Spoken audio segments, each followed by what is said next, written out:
viewers, you're welcome to this special interview session on Leadership Podcast. My name is Bayo Amadu. Today on the program, we have a very important guest, the Director General of Bureau of Public Service Reforms, Mr. Dasuki Ibrahim Arabi. Sir, you're welcome to the program. Thank you very much.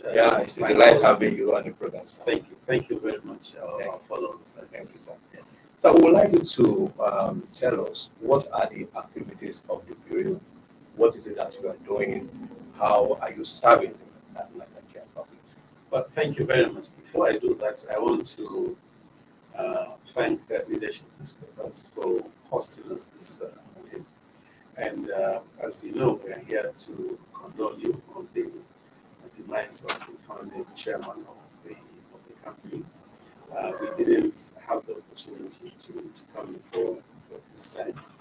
We are glad we have finally made it. We want to thank the management and leadership of leadership for supporting the activities of Bureau of Public Service Reforms over the time. Now, the Bureau of Public Service Reforms was created in 2004 to serve as the engine room of reforms at the federal level, to provide information on reforms, to initiate reforms, coordinate reforms, and report reform activities at the federal level. Over the time, we have developed what we call the National Strategy of Public Service Reforms. It is a 4-pillar document that serves as a coordinating mechanism to guide our direction, our activities, and to emphasize the targets that we want to achieve. And the 4 pillars are basically looking at, pillar 1 is looking at socio-economic environment, making the environment free of corruption, conducive for businesses to thrive and work with us, and for us to deliver corrupt-free service to citizens of this country. Pillar 2 is looking at the issue of development plans that will guide the activities of government strategy, that will give people like you, the media, the civil society, and other nations and organizations the privilege to monitor and track progress of government activities. Pillar 3 is looking at public financial management.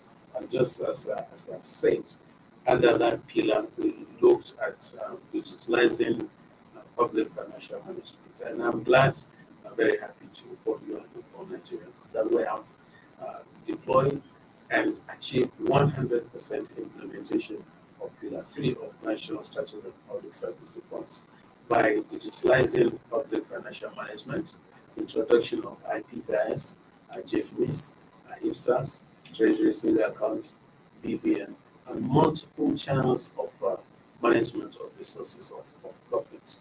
Pillar 4 is looking at civil service administration and reforms. This is managed and tracked by Office of Head of Civil Service of the Federation. In addition to our strategy, they have developed the Federal Civil Service strategy, which is in its second lap of life. And after that, we have introduced performance management to keep track of performance of public servants. We have introduced succession planning mentorship. We have introduced reward and recognition of excellence. We have introduced innovation and creativity within the service, where civil servants are given the opportunity, public servants the opportunity to come up with creative and crazy ideas on how to transform the public service. In addition to accepting their ideas, awards are given for these wonderful contributions. Now, we have succeeded in restructuring the entire public service. It is trimmer, smaller now. From outside, people look at the civil service as being too big. The entire civil service is just about 130,000. If you put everybody together, the police, the military, the legislative, the executive, and the judiciary, everybody is about 650,000 public servants working for the government. Now, we have smaller, compact service, and we have embarked on a crusade to digitalize our process, to digitalize our records, where processes of delivering service will be faster, quicker, and more efficient. Thank you so much, DJ, for that. On the area of digitalization of processes, I would like you to tell us, because we know that for every reforms there will be resistance. How are you carrying the civil servants along in imbibing the digitalization transformation? Okay, now federal government have come up with a policy that is called the Government Master Plan, which has been approved by the Federal Executive Council. That makes it compulsory for every citizen, every public servant to buy in and key in. Uh, all our policies and programs are aimed at digitalizing the process and the procedures of entering service. So, as public servants, we don't have any option than to digitalize ourselves. And in the process of doing that, government have come up with a lot of programs to upskill and reskill the performance of civil servants. As I'm talking to you, His Excellency the Vice President is launching a program in Transcorp which is called Pay and Smart Pay. These are some of the leadership development programs that have been introduced to get the Nigerian civil servants and public servants ready to deliver 21st century service to the citizens. Now, it was when we started initially in 2008, 2007, it was quite difficult. But federal government worked with Comache computers to provide the hardware. Then agencies, key agencies of government were created, NIDA and Galaxy. Galaxy is in charge of providing connectivity to all ministries, departments, and agencies of government. No matter how much you want to change, you transform it. If you are not giving connectivity, that is useless.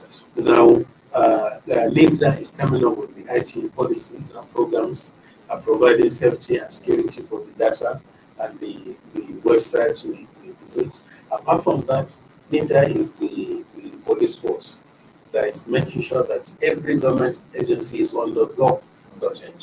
So if you want to become relevant, you want to remain part of the system, you cannot resist this change to transition from analog to digital. You must be part of it. And we have seen a lot of interest in that. Apart from the capacity development programs that government is compelling citizen public servants to do, a lot of public servants are going on their own, yes, to obtain trainings to upskill themselves. But the Bureau, as an agent of change, is running quite a number of capacity development programs for public servants to do more. The Minister of Digital Economy is doing that. NIDA is doing that. Galaxy is doing that. And the ones that we're running, it's being run in collaboration with MIRA and other private sector organizations to help upskill the performance. Thank you, DJ. I would like to ask you this. One of the one of the major bottlenecks that those searching for information from government agencies are having access to information at the right time. I'm happy you talk about the level we have done in the digitalization process. But we still find some of the website of government agencies not being updated with information. What do you think is wrong? And how can we write along? Well, I think I will tend to agree with you. The Bureau had come up with what we call the scorecard for ranking of websites of ministries, departments, and agencies of government. The spirit behind that is for us to have a one color, one structure website. But the main reason why we came up with that is to reduce the hardship that citizens face in accessing information from ministries, departments. So we started, this is the second year, and we have seen a lot of interest in ministries, departments, and agencies of government to key into that. Whether we like it or we don't like it, has been adopted by government, and it's compulsory for us to do that. So it's a very difficult process, but we're on it. The scoring result for 2021 2022 will soon be uh, released.